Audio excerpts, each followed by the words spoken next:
Good morning, dear children. I hope you all are fine.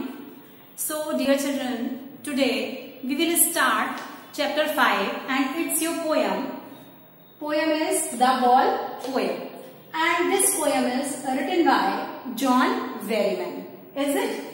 Dear student, as you heard, you know the chapter name Ball Poem. It is already clear to us that we will read in this poem about ball कि इस poem में हम किसके बारे में पढ़ेंगे, ball के बारे में पढ़ेंगे. जो जॉन बेरीमैन है उन्होंने he describes very beautifully a incident related with the ball. उन्होंने बहुत अच्छी तरह उसको डिस्क्राइब किया है. So let's begin the summary of this poem. The ball falls into the water. एक बॉल है, गेंद है जो पानी में गिर जाती है. A boy has suddenly lost his ball. एक बच्चा है जो कि बॉल से खेल रहा है और अचानक से खेलते खेलते उसकी बॉल जो है वो पानी में गिर जाती है. The boy has bounced his ball in his game and it has fallen into the water. एक लड़का जो कि जिसकी बॉल जो है वो जंप करती है, उछलती है और खेल ही खेल में वो वहां से पानी के अंदर जा गिरती है. Now the boy stands upset over this loss. अब बच्चा क्या है, उसके रिएक्शंस क्या आते हैं. जहां थोड़ी देर पहले बच्चा उस बॉल के साथ में खेल रहा था, बहुत ज्यादा खुश था, अब वही बच्चा बहुत ज्यादा सैड हो गया है, दुखी हो गया है. क्यों हो गया है? क्योंकि जिस बॉल से वो खेल रहा था वो बॉल अचानक से जंप करके पानी के अंदर गिर गई. The poet's reaction. अब पोइट का रिएक्शन क्या है? The poet has observe this scene from a little distance. Poet जो कि खुद इसमें एक एविडेंस है, विजिटर हैं, वो देखते हैं कि बच्चा जो है वो थोड़े ही डिस्टेंस पे, थोड़ी ही दूरी पर खड़े हुए ये सारा कुछ होते हुए देख रहे थे.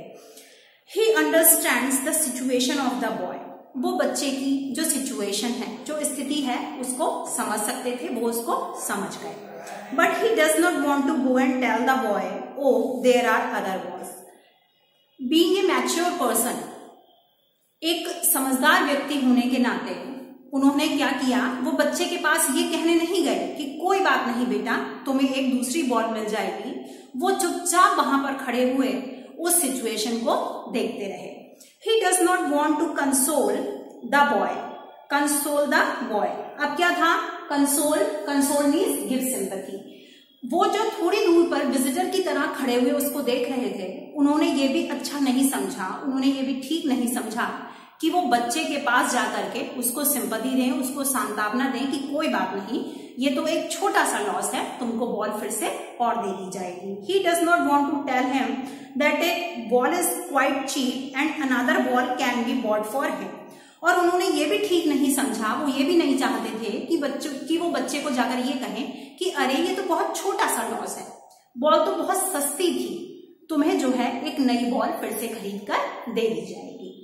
The poets argument. अब पोइट जो है इस सारे इंसिडेंट का क्या आर्ग्यूमेंट देते हैं, उनका क्या डिस्क्रिप्शन है, उनका क्या तर्क है. The poet understands that the boy is going to live in a world of possessions. Means poet कहते हैं, वो समझते हैं कि जो बच्चा है, जो लड़का है, वो अब क्या होगा, slowly he will grow up, वो बड़ा होगा और वो एक फिजिकल वर्ल्ड में जो है मैच्योर होगा, ग्रो होगा. तो यहाँ पर जो कुछ भी है, ही हैज टू अंडरस्टैंड, उसे वो सब कुछ समझना चाहिए. Things are often lost in this world. और पोइट का मानना यह है कि इस वर्ल्ड में जो भी चीजें हैं वो कभी ना कभी लॉस्ट हो जाती हैं, खो जाती हैं. One has to learn the lesson of courage. इस वर्ल्ड में रहने वाले हर व्यक्ति को करेज का लेसन जो है वो लर्न करना चाहिए. उसके अंदर इतना करेज, इतना साहस होना चाहिए कि वो उसको अच्छी तरह, अगर उसकी कोई छोटी मोटी चीज या कोई भी चीज लाइफ में लॉस्ट हो जाए तो वो उस सिचुएशन से बोल्डली, स्ट्रांगली कैसे बाहर आएगा. One must learn how to stand up and face such situations of loss in this world.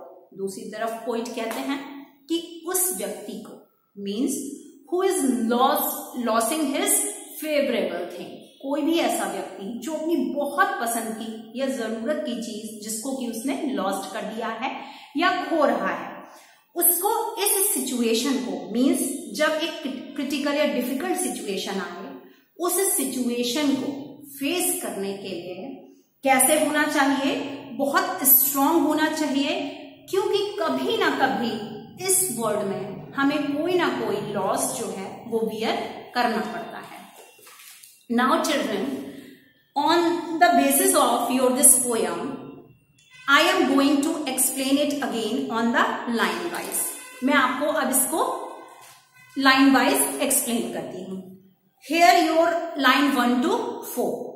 What is the boy to do who has lost his ball? एक बच्चा, उसको क्या करना चाहिए जिसने अपनी बॉल को खो दिया। I saw the ball move happily jumping down the street. Now it is there in the water. Poet कहते हैं कि मैंने देखा कि वो बॉल कितनी खुश थी, वो बहुत खुशी से इधर उधर कूद रही थी और उसी के बीच वो बॉल जो थी वो जंप करती हुई अचानक से पानी के अंदर गिर गई। Line 5 to 9. There is no use to console him with the words. अब जो पोइट हैं वो क्या कह रहे हैं कि बच्चे को सिंपैथी देने का कोई मतलब नहीं है। डोंट वरी मीन्स वो नहीं चाहते कि वो बच्चे को एक फॉल्स सिंपैथी दे। False sympathy in this sense कि he has to be strong in this stage, then he can lost anything any time. He has to learn this situation to come out. उसे इस situation को सीखना चाहिए कि अगर हमसे कोई भी चीज हो जाए तो हम उस सिचुएशन को बोल्डली कैसे हैंडल करें। There are many other balls. उन्होंने उससे ये भी नहीं कहा कि तुम परेशान मत हो, यहां पर और कई बॉल हैं। The grief at the loss has made the boy stiff. और जो दुख था उस बॉल को खोने का, उसने बच्चे को जो है और ज्यादा परेशान कर दिया था, उसको जो था दुखी कर दिया था। He is trembling as he stares down at the ball. Trembling, shaking. और क्या था, he is trembling as he stares down at the ball. जैसे ही उसकी बॉल गिरी, वो जो था शेक करना, कांपना शुरू हो गया। He feels as if all his old days had gone down into the water where his ball fell. अब वो क्या फील करता है, वो ऐसा महसूस करता है कि उसके जो प्रीवियस डेज थे, मीन्स उस बॉल के साथ उसकी बहुत ही खूबसूरत मेमोरीज जो हैं वो अटैच्ड हैं। उस बॉल के साथ उसने बहुत खेला है, बहुत मस्ती की है, और जैसे ही वो बॉल नीचे पानी में गिर जाती है तो उसको लगता है उसके पुराने जितने भी खूबसूरत दिन हैं वो सब उस पानी के अंदर डूब गए। I don't want to enter this difficult, embarrassing situation and console him. Poet कहते हैं, जो कि थोड़े ही डिस्टेंस पे खड़े हुए ये सारी एक्टिविटीज, सारी सिचुएशन को ऑब्जर्व कर रहे थे, वो कहते हैं कि मैं इस कंडीशन में उस बच्चे के पास जाकर उसको जो है, मैं किसी भी जो डिफिकल्ट सिचुएशन है मैं उसको कंसोल नहीं करना चाहता, मैं उसको सिंपैथी नहीं देना चाहता। क्यों नहीं देना चाहते? Because he wanted to make him strong to come out to overcome from these type of situations. क्योंकि वो चाहते हैं कि अपनी चाइल्डहुड से ही बच्चा इस सिचुएशन को सीखे कि अगर हमारी कोई बहुत लविंग थिंग है तो after some time we can be departed from that. हम उससे अलग भी हो सकते हैं और अलग होने की सिचुएशन में हमें खुद को कैसे संभालना होता है। Now from line 10 to 13. It is not good to tell the boy that the ball is quite cheap and another ball can be bought for a dime. Dime means small amount. Means अब poet कहते हैं, अब poet का description है, वो कहते हैं कि ये बिल्कुल भी अच्छा नहीं है उस बच्चे से कहना, अरे ये बॉल तो बहुत सस्ती थी, तुम्हें ऐसी ही बहुत सारी बॉल मिल सकती हैं, या फिर ये बॉल जो थी बहुत कम अमाउंट की थी, इसके लिए तुम दुख क्यों मना रहे हो। Now the boy realizes responsibility in a world where there is a race for more and more possessions. Poet ने बहुत ब्यूटीफुली जो है इस चीज को डिस्क्राइब किया है। पोइट कहते हैं कि मैं बच्चे की सिचुएशन को समझता हूं, लेकिन मैं चाहता हूं कि बच्चा इस दुनिया में रहते हुए अपनी रिस्पॉन्सिबिलिटी को रियलाइज करे, महसूस करे, और वो क्या है, Where there is a race for more and more possessions. यहाँ पर क्या है, एक दौड़ है। जिंदगी क्या है, एक दौड़ है जो किसी ना किसी चीज के पीछे भागती रहती है, और जितना होता है हमें उससे भी ज्यादा की चाह रहती है। Little boy, people will tell you not to worry as one will always loss balls. अब क्या है, छोटे बच्चे, कोई कहते हैं छोटे बच्चे, इस दुनिया के लोग तुम्हें हमेशा यही कहेंगे, बिल्कुल भी परेशान होने की जरूरत नहीं है, तुम कभी ना कभी कोई ना कोई चीज खोएगी, तुमसे लॉस्ट हो जाएगी, खो जाएगी, पर हो सकता है तुम्हें उससे बहुत कुछ अच्छा मिल जाए। Now the lines from 14 to 18 till the end. Actually, no one gets a lost ball back. What is the reality of this word? इस वर्ड की रियलिटी क्या है? अगर हम अपनी किसी भी लविंग फेवरेट थिंग को लॉस्ट होने के बाद उसका दुख मनाते हैं, तो क्या कोई ऐसा है जो हमारी उस लविंग थिंग को हमें वापस ला दे? नो। ये एक ऐसा रियलिस्टिक फिजिकल वर्ड है जहां पर हमारी तकलीफ से किसी को कोई तकलीफ नहीं होती। यहाँ कोई ऐसा नहीं है जो आपकी उस लॉस्ट हुई चीज को, उस फेवरेबल चीज को आपको वापस ला कर देते। मनी डजंट मैटर, पोइट कहता है पैसा बिल्कुल भी मायने नहीं रखता। The boy is learning this fact behind his hopeless eyes.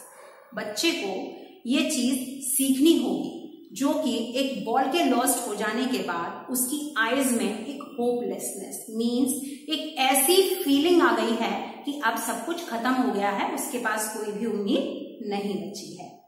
He is beginning to understand the nature of loss.